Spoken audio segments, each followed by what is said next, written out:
What's going on, beloved? It's your boy Bar the Star, President and CEO of God's Good Music Group. I'm so happy to be here. I'm so excited. We have a new podcast and a new vlog that will be launching in a few months. Some artists have just recently reached out to me for some information. We're going to be providing a lot of information and details, kind of like having a master class on the music industry, so to speak, and it's going to be great. So one of the questions or one of the topics that I'd like to quickly address is Radio Airplay. So let's just say, for instance, you have a song that's been out years ago and you think it's a great song. It may not have gotten the promotions that you wanted it to get back then, but you kind of want to revamp the song. You can actually edit the title just a bit, not necessarily to trick the radio program director, but if the radio program director gets the song and it's something that's been played before, they may be less likely to play the song. But if you've got, say, an A or the or a slightly different title, they may not recognize it right off the bat, and your chances of actually getting airplay on the song, if it's a good song and they haven't heard it, your chances of being added to the playlist it actually goes up. And so that, along with registering your song, registering your song is the most important part.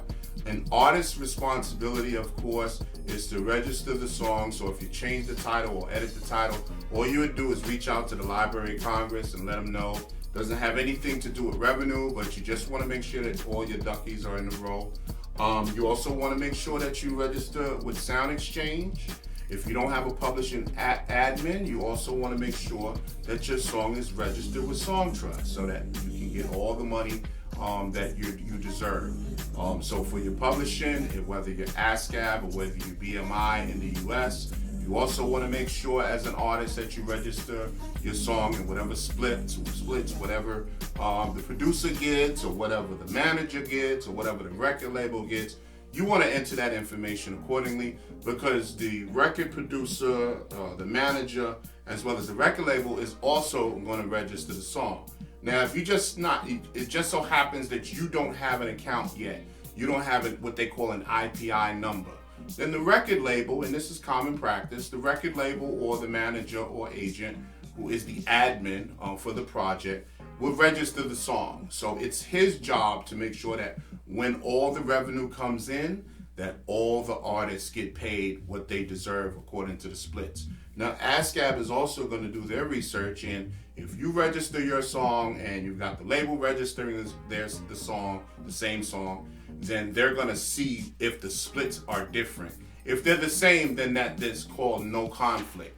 But if they're different, there may be a conflict, and that's easily worked out. Sometimes there are administrative errors. Aggregators and distributors and publishers are humans as well. So you have people behind the scenes doing these things, and sometimes mistakes happen. But these are all easy fixes.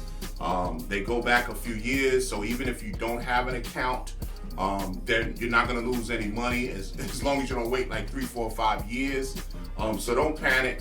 If there is an issue, if you're working with a producer or a record label, they'll be more than happy to make any changes or request any changes that need to be made. But most importantly, make sure you cover yourself as an artist. Register your song with all of those agencies.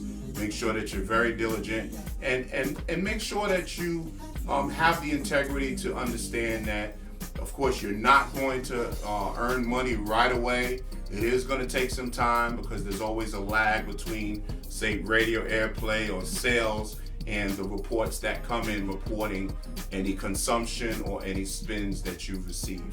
So give it some time, usually a few months, and things will settle, and you'll be able to get the information. You can always request reports from your manager or the record label or agent. They'll be more than happy to provide you those reports, and you can cross-reference those things. You can also Google distribution of revenue or checks through whether you're ASCAP or BMI.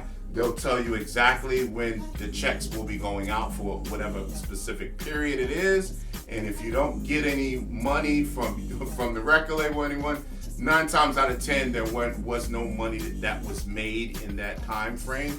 But you can always double check that information. And of course, if you registered your song with ASCAP or BMI and you feel that you did have revenue, whether the song was top 15 on Billboard and you're playing all over the country and you haven't seen any checks in a year or two, you may want to kind of check that out, because chances are you may have made a few dollars. So that's what I have for you today. The next topic that we're going to be talking about in the next episode is going to be promotions.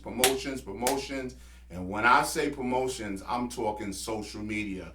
Don't even think about sending your song to the radio. Don't even think about a booking agent reaching out to you until you have some significant traction on social media.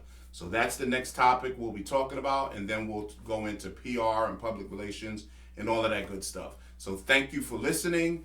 This is Bar's Corner in the music industry. God bless and be well.